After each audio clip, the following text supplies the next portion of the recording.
और हमारे साथ एक कॉलर मौजूद है, हम कॉलर ऐड करेंगे। जी अस्सलाम वालेकुम। वालेकुम अस्सलाम। नम्रा बात कर रही हूँ लाहौर से। जी फरमाइए। मेरी 1 साल पहले जो है मेरे हस्बैंड से डिवोर्स हो गई थी और अदालत ने जो है मेरे बेटे का जिम्मा मेरे हस्बैंड को दिया था, खर्चे का, मिलने वगैरह का। तो वो ना तो उससे मिलने आया आज तक, ना ही वो उसका खर्चा उठा रहा है। तो कोई ऐसा तरीका कि मैं अपना केस जो है वो रीओपन करवा सकूं और उसकी कस्टडी मैं खुद ले सकूं? जी बिलाल साहब। जी बिल्कुल एग्जैक्टली ये बच्चे की कस्टडी बिल्कुल अवेल कर सकती हैं थ्रू कोर्ट। अगर इन्होंने मेंटेनेंस का केस किया हुआ है, अगर वो फादर खर्चा नहीं दे रहे, फिर भी ये अपने बच्चे की बेटे की कस्टडी जो है वो थ्रू कोर्ट अटेन कर सकती हैं। अटेन कर सकती हैं। उसके लिए इनको क्या प्रोसीजर दरकार होगा? ये फैमिली कस्टडी का केस करना पड़ेगा, गार्डियन पिटीशन में जाना पड़ेगा इन्हें, सेक्शन 25 ठीक हो गया। और ये भी बताइए कि ख़वातीन के हवाले से कोर्ट, सिविल कोर्ट्स मतलब जो है वो क्या कानून है? क्योंकि अगर बाप कहीं दूर रह रहा है और वालदा कहीं दूर रह रही है और वो कोई ऐसी लिटिगेशन में जाना चाहती है कस्टडी के हवाले से, तो कहाँ वो केस दायर करेगी? जी यहाँ पे प्रेफरेंस दी जाएगी, प्रायोरिटी दी जाएगी औरत की रेजिडेंस को। सही। जहाँ पे वालदा रिजाइड है वहाँ पे वो केस कर सकती हैं। ठीक हो गया। अच्छा मैं इनके इनके क्वेश्चन जहाँ तक मुझे समझ आता है बड़ा थोड़ा सा एम्बिगुअस था लास्ट में का क्वेश्चन, कि एक इन्होंने कहा कि वालिद का खर्चा जो है वो बाउंड किया हुआ था, अदालत ने खर्चा लगा के डिग्री पास की हुई थी। उसके बाद दूसरी इन्होंने कहा कि मैं बच्चे की कस्टडी कैसे ले सकती हूँ। देखिए इसमें पहली चीज़ देखने की बच्चे की कस्टडी करंट इनके पास नहीं है। इसका मतलब है कि वालिद ने या इन्होंने बच्चे की कस्टडी वालिद को दे दी होगी या वालिद ने थ्रू गार्डियन कोर्ट जो है बच्चे की कस्टडी ले ली। समझाना नहीं आ रहा, बेसिकली वो यही कहना चाह रही होंगी कि कस्टडी बाप के पास होगी, तो मैं वो बच्चे को अब नई जिम्मेदारी सही तरह उठा रहा, तो मैं वापस। पहले वाला इनके क्वेश्चन के दो पोर्शन है। पहले वाला जो पोर्शन है कि बच्चे का जो मेंटेनेंस उस टाइम पे लगा था, अगर वो बाप ने आज तक पे नहीं किया और वो डिक्री है, वो किसी अपीलेट फॉर्म से वो डिक्री जो है वो सेट असाइड नहीं हुई है, तो ये उसी तरह से अजरा में जाएंगी। उसकी अजरा में जाके बाकायदा तौर पे अदालत को समन करेगी, उसको वारंट निकालेगी। अगर वो नहीं पैसे पे करता उसको जेल जाना पड़ेगा, और जो अमाउंट है वो उसके लैंड ऑफ एरियर्स जो हैं उनमें से वो रिकवर किए जाएंगे। और दूसरी चीज़ ये है कि अगर बच्चे की कस्टडी इनके पास नहीं है, सेक्शन 25 है गार्डियन एंड वार्ड एक्ट का, उसके तहत एप्लीकेशन फाइल करेंगी, पिटीशन फाइल करेंगी, जिसके बाद फिर अदालत तमाम सर्कमस्टांसेस देख के बच्चों की कस्टडी इनके हवाले कर देगी। एक इसमें और चीज़ मैं बताता हूँ कि इसमें एक सेक्शन है सेक्शन 12, जिसकी एप्लीकेशन देने से इंटरम कस्टडी भी इनको मिल सकती है। ठीक हो गया। अच्छा साहब, मैं आपसे पूछना चाहूँगा कि ये बताइए कि अदालत किस हद तक आपने देखा है कोर्ट्स के अंदर, क्योंकि आप ये सारी चीज़ों को रिपोर्ट करते हैं, किस हद तक कंसीडर करती है बच्चे की विल को, कि बच्चा किसके साथ रहना चाहता है, चाहे इस चीज़ से बिला गर्ज के बाप की कितनी फाइनेंशियल स्टेटस है या क्या कैसा स्टेटस है या माँ का कितना फाइनेंशियल स्टेटस है, इससे कतई ताल्लुक बच्चे की विल को कितना कंसीडर किया जाता है? बिल्कुल, जिस तरह अभी भाई ने बात की कि जब बच्चा एक समझबूझ सवालात का जवाब देना शुरू कर देता है, तो उस टाइम जो है वो कोर्ट उनसे पूछती है कि उन्होंने किस तरफ जाना है, उसका मतलब वालिद इसको कंसीडर किया जाता है, यानी कि उसमें कंसीडर किया जाता है। लेकिन मोस्टली हमने इस तरह के केसेस में ये देखा है कि ज़्यादातर जो अगर वो माँ के साथ रह रहा है तो उसकी जो है वो ज़्यादा अटैचमेंट चूँकि माँ के साथ है, तो वो इसलिए जो है वो ज़्यादा बयान देता है कि माँ के ज़्यादातर यही देखा जाता है कि जो इस तरह का मामला हो ना, तो वो सिखा के पेरेंट्स से लेके आता है जिसके पास बच्चा होता है कि आपने कोर्ट में जब भी जो भी सवाल पूछे आपने कहना है मामा के साथ जाना है, तो वो कोर्ट वो भी ऑब्जर्व कर लेती है चीज़ कि ये बच्चे को सिखाया गया है। तो उसके ऊपर जो है वो कोर्ट जो फिर या तो फिर डेट डाल देती है या फिर जो है वो मौका मजीद दे देती है। उसके सर्कमस्टांसेस के ऊपर काफ़ी हद तक डिपेंड करता है कि कोर्ट जो है वो ये सारी चीज़ें कोर्ट के ऊपर डिपेंड करती हैं कि जज किस तरह से उसको ऑब्जर्व कर रहा है। जब साहब आप इस पर क्या कहना चाहेंगे? इसमें सिंपल बात यह है कि कानून में लिखा हुआ है कि बच्चे को उसकी विल के अगेंस्ट जो है नहीं भेजा जा सकता माँ या बाप में से किसी के साथ भी, लेकिन जो बाकी सर्कमस्टांसेस हैं उनको भी इग्नोर नहीं किया जाता। तमाम चीज़ों को देख के उसके बाद फिर फैसला किया जाता है कि बच्चे की एक तो वेलफेयर किसके पास है और बच्चा किसके पास खुश रह सकता है। वेलफेयर की बुनियाद पर फैसला किया जा सकता है और बच्चा चाहे अपने बाप के साथ ना रहना चाहता हो? नो, ऐसी सिचुएशन नहीं। ऐसी सिचुएशन में एक आया था, केस आया था नीचे से इवन के अप टू हाई कोर्ट जो है वो बच्चे की कस्टडी जो है वो बाप को दे दी गई थी, लेकिन अप टू सुप्रीम कोर्ट में जब ये केस गया तो सुप्रीम कोर्ट ने बच्चे से उसकी कंसेंट पूछी कि आप किसके पास जाना चाहते हो। सुप्रीम कोर्ट ने फिर उसमें कहा, बच्चे ने जवाब दिया कि जी मेरा बाप तो मेरे लिए अनजान है, इसके लिए पास मेरे पास टाइम ही नहीं होता, मैं माँ के पास जाना चाहूँगा। इसलिए तीनों कोर्ट्स की जो वर्डिंग है वो सेट असाइड करके सुप्रीम कोर्ट ने बच्चा माँ के वाले कर दिया था। अगर मैं एक सवाल पूछूं कि अगर बच्चा अपनी विल से ये कहे कि वो ना माँ के साथ रहना चाहता है और ना बाप के साथ, अब इसमें सिंपल सिचुएशन ये है कि आया कि उसकी गार्डियनशिप उसके नाना दादा मामू ताया चाचा किसी ने अप्लाई भी की है कि नहीं की है। अगर नहीं की है तो वही जो चाइल्ड ब्यूरो वाला कॉन्सेप्ट है वो है, क्योंकि वजह ये है कि जो किसी का गार्डियन, जिसका कोई गार्डियन नहीं है ना, स्टेट उसकी गार्डियन, स्टेट रिस्पॉन्सिबल है उसके। बिल्कुल। तो क्या कोर्ट इस बात को करेगी अगर वो दोनों को साथ नहीं रहना चाहता तो? अच्छा, इसमें एक सिचुएशन सबसे ज़्यादा बेहतर आ गई है कि दोनों की आया कि दोनों भी बच्चे को रखना चाह रहे हैं, नहीं चाह रहे हैं। अगर बच्चा दोनों के साथ नहीं रहना चाह रहा और बच्चे की उम्र जो है वो इतनी ज़्यादा नहीं है कि वो अपनी जो है आज़ाद रजामंदी से कोई फैसला कर सके, अपने लिए बेहतर इंडिपेंडेंटली कोई फैसला कर सके, तो फिर कोर्ट को देखना पड़ेगा। जिम्मेदारी सारी कोर्ट पे है। अच्छा, यहाँ कोर्ट में भेजना है कि आप माँ के पास जाओ या बाप के साथ। मेरा भी एक सवाल है, लेकिन मैं उससे पहले एक कॉलर ऐड करना चाहूँगा। जी अस्सलाम वालेकुम। वालेकुम अस्सलाम। जी फरमाइए। जी मैं अरशद बात कर रहा हूँ सियालकोट से। जी जी। अच्छा, मेरा ये एक कंसर्न है कि मेरी बहन जो है वो अपने हस्बैंड के साथ जो है ना 4 साल पहले टर्की शिफ्ट हो गए थे। सही। तो उसमें वो ये है कि वो अपने 2 बेटों को ले गए थे, जो उनकी 3 बेटियां थी वो हमारे पास ही हैं। ठीक है। और उधर जाने के बाद जो है वो मामलात कुछ ठीक नहीं रहे, उनके हस्बैंड जो हैं वो तंग करते हैं, जिसके ऊपर जो है ना उन्होंने वहाँ पे अलहदगी इख्तियार कर ली है। अब वो उन 2 बेटों को तो उन्होंने जो है वो टर्की में अपने पास रख ली है अलग, ठीक है, जो उनके शेल्टर प्लेस है। अब वो वहाँ पे जो है वो इन जो बच्चियां हमारे पास हैं वो उनकी कस्टडी लेना चाहती हैं। कौन कस्टडी लेना चाहता है? जो है वो जो बच्चियां हैं उन्हें जो है ना वो जान का भी खतरा है उनके वालिद की तरफ से। नहीं, अब उनकी वालदा जो टर्की में है वो उनकी कस्टडी लेना चाहती हैं। जी, जो मेरी बहन है वो चाहती है उन बच्चों की कस्टडी लेना। और वो खुद टर्की में है, वो खुद पाकिस्तान में नहीं है। वो टर्की में, हाँ वो टर्की में है और वो आ भी नहीं पा रही है बिकॉज वो छोटे बेटे होंगे वहाँ पे ही है उनके पास। सही। तो हम इस तरह से कर सकते हैं, हमें पाकिस्तानी कानून कहाँ पे इजाजत देता है और किस तरह के वहाँ पे बैठ कर ही जो है वो ये मामला हो सकता है? जी ठीक।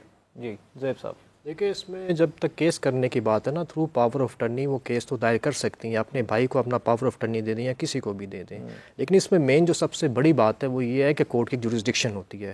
कोर्ट ने जो ऑर्डर पास करना होता है उसमें वो मेंशन करती है कि आप बच्चे को कोर्ट की जुरिस्डिक्शन से बाहर नहीं लेके जाना चाहते। अगर स्पेशल सर्कमस्टांसिस में, जैसे आप अगर उम्रा करने के लिए जाना चाहते हैं या बच्चों की स्टडी के लिए बच्चों को बाहर भेजना चाहते हैं, उसके लिए भी कोर्ट की परमिशन लेना ज़रूरी होगा। विदाउट कोर्ट की परमिशन आप उनको पाकिस्तान से रिमूव करके टर्की नहीं लेके जा सकेंगे। और उनका तरीकाकार, उनको ये कस्टडी मिल सकती है कोर्ट के थ्रू? देखिए कोर्ट डिपेंड करता है सर्कमस्टांसिस पे, एविडेंस क्या आती है। आया कि जो बाप है वो सही देखभाल नहीं कर रहा है, माँ ही देखभाल सही कर सकती है। और इस चीज़ को भी कंसीडर किया जाएगा कि क्योंकि टर्की में वो उन दोनों की सेपरेशन हो चुकी है, तो क्या कोर्ट ये भी देखेगी कि वो सिचुएशन सेपरेशन किस बुनियाद पर हुई? देखिए इसमें सिंपल बात जो है ना वो ये है कि सेपरेशन एक डिफरेंट कानून है, खुला या तलाक का वो एक डिफरेंट एक्ट है, गार्डियन का एक टोटली डिफरेंट एक्ट है। वहाँ पे सर्कमस्टांसेस डिफरेंट देखे जाएंगे, यहाँ पे डिफरेंट होते हैं। वहाँ पे अगर खातून कहती है कि मैंने अपने हस्बैंड के पास नहीं रहना, अदालत उसको इजाज़त दे देगी, ठीक है तेरी शादी ख़त्म कर दी है, आप आज़ाद हैं, आगे ज़िंदगी अकेले गुजारना चाहती हैं, नई जगह पर शादी करना चाहती हैं, आप आज़ाद हैं, आप कर सकती हैं। यहाँ पे देखा जाएगा माइनर की वेलफेयर, कि माइनर की वेलफेयर क्या है,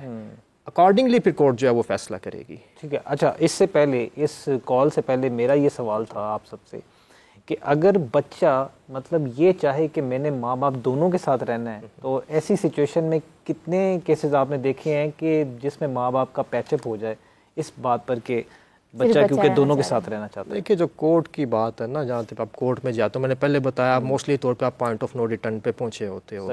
इस तरह की चीज़ें घर में तो सेटल हो जाती हैं, कोर्ट में मैंने कभी सेटल होते नहीं देखी। कभी आपने सेटल? कोर्ट टाइम ज़रूर देता है दोनों फ्री कैन को कि आप रिकन्सिलिएशन के लिए थोड़ा वक्त ले लें, या बाज़ दफ़ा कोर्ट फिर वकला की रिक्वेस्ट पर ही थोड़ा सा इसको प्रोलॉन्ग कर देते हैं कि मीनवाइल किसी ना किसी तरह से इनकी आपस में बात हो जाए और ये जो है वो पॉइंट ऑफ नो रिटर्न से वापस चले जाएँ। अगर इनका घर बचता है किसी तरह से तो वो बच जाए, अदरवाइज ऐसा कहा जाए कि बच्चा कहे कि मैंने दोनों के पास रहना है और वालिदैन आपस में ना रह रहे हों, तो अदालत वालिदैन को बाउंड नहीं कर सकती है कि आप इकट्ठे रहें और बच्चे को अपने साथ रखें। बाउंड तो नहीं कर सकती, लेकिन इस बुनियाद के ऊपर रिकंसिलिएशन भी तो हो सकती है ना। देखिए रिकंसिलिएशन दोनों का अपना जाती हक है कि वो करना चाहते हैं नहीं करना चाहते हैं। ये भी कि एक करना चाहता है दूसरा करना नहीं चाहता है, तो उसको फिर उस क्या कहते हैं कि फोर्स से उसके साथ नहीं रखा। इसके ऊपर जिंदा मिसाल जो है वो कोर्ट में एक खतून DHS से खतून के 3 बच्चे थे। चीफ जस्टिस अनवारुल हक साहब जो है वो उसका चीफ जस्टिस थे, उनकी कोर्ट में जो है वो जब कस्टडी का केस आया तो तीनों बच्चों ने कहा कि हमने दोनों मामा पापा के साथ रहना है। जी जी। तो वो इनवारुल हक साहब ने जो है वो पर्सनल पेन लेके सुबह से लेके शाम तक जो है वो उधर अपने चैम्बर में बैठे रहे। उनके जो है वो केसेस सुनने के बाद उनको चैम्बर में बुलवा के सारे उनके जो भी उनके तहफ़्फ़ुज़ात थे ख़तून की तरफ से वो दूर किए और उस फैमिली को जो कि बच्चों को लेने आई थी वो दोनों मियाँ बीवी को इकट्ठे बेचा था। और ये जिंदा मसाला है कि वो अभी भी स्टिल अभी भी वो जो है वो अभी भी अनवारुल हक साहब जो है वो इसी तरह का काम पैचअप ही फैमिलियों को करवाते हैं। और अब जो है वो इस तरह जो है वो अक्सर केसेस में जो है कोर्ट्स का कोशिश होती है और वकला साहबान भी कोशिश करते हैं कि सुलह हो जाए, ना फैमिली जो है वो टूटे। और कोर्ट में जो है वो अक्सर मैंने देखता हूँ कि कोर्ट ट्राई करती है। जी इस तरह की जो ज़्यादा रिकंसिलेशन वाली जो मैटर्स हैं ना वो आमतौर पे 491 की जो एप्लीकेशन है क्रिमिनल प्रोसीजर कोड के उसमें ज़्यादा होते हैं। जो गार्डियन वाले हैं वो इससे टोटली डिफरेंट हो जाते हैं, उनमें तो बहुत पहले से वो लग की हो चुकी है, वो तकरीबन एंड होता है। तो क्या आपको ऐसा नहीं लगता कि कोर्ट में जब ये प्रोसीडिंग चल रही होती हैं तो एक विद इन द कोर्ट कोई काउंसलर मौजूद हो जो कि दोनों फैमिलीज को सुने? अब ये जज की एविडेंस पहले भी की और ये बिल्कुल इस बात को समझा जाना चाहिए कि अगर कोर्ट ये समझे कि बच्चे की ज़हनी हालत को समझने के लिए, मैं सिर्फ ज़हनी बच्चों की बात भी नहीं करी, मैं कह रही हूँ जो पेरेंट्स हैं, हाँ जी, उनके लिए भी जो काउंसलर्स होते हैं वो आपकी एज ए फैमिली को डील करते हैं। जी जी जी। फैमिली के सारे डायनामिक को देते हैं बिकॉज़ ऑब्वियसली जज साहिबान भी उम्मीद करते हैं कि पाकिस्तान में अदालतों के पास इतने रिसोर्सेज हों कि वो काउंसलर भी हायर करके बच्चों की और माँ बाप की तरबियत कर सकें। लेकिन उससे पहले मैं आपसे एक सवाल करना चाहूँगा कि बच्चों को जब आप ये सारे हालात बच्चे देखते हैं और इन सारी केसेस से या कोर्ट केसेस से गुजरते हैं, माँ बाप की तलाक हो जाती है, तो क्या बच्चों के अंदर नफ़रत का रुझान ज़्यादा बढ़ता है माँ बाप के लिए? देखिए दोनों माँ बाप के लिए, कभी दोनों माँ बाप के लिए होता है, कभी किसी एक के लिए होता है और कभी वही नफ़रत का रुझान ज़रूर होता है और अब वो अपने आप पे होता है। ठीक है, और वो एक्सप्रेस नहीं कर पाते। क्यों? क्योंकि उनको पता है माँ थोड़ी सी सेंसिटिव है, माँ डिप्रेशन में चली जाएगी, माँ से छुपते हैं। फिर बहुत से ऐसे केसेस में मैंने मेल्स को देखा है कि वो अग्रेसिव हो जाते हैं स्कूल्स के अंदर, बुलिंग कर केसेस हो जाते हैं। प्लस ये कि उनको भी विक्टिमाइज किया जाता है, उनके पीयर्स ग्रुप से उनको प्रेशर दिया जाता है, अच्छा तेरा बाप तो तुझे छोड़ के चला गया, तेरी माँ ने उसको स्कूल ले ली, तेरी माँ चलेगी। इस तरह की स्टिग्मेटाइजेशन, इस तरह की उनकी जितने भी सर्कमस्टेंसेस के साथ गुनते हैं वो ट्रॉमेटाइज हो जाते हैं। इसका इफेक्ट ना सिर्फ उनकी मेंटल हेल्थ पे आता है, उनकी लर्निंग प्रॉब्लम्स में आता है, वो लर्न नहीं कर पाते, वो स्कूल नहीं जाना चाहते।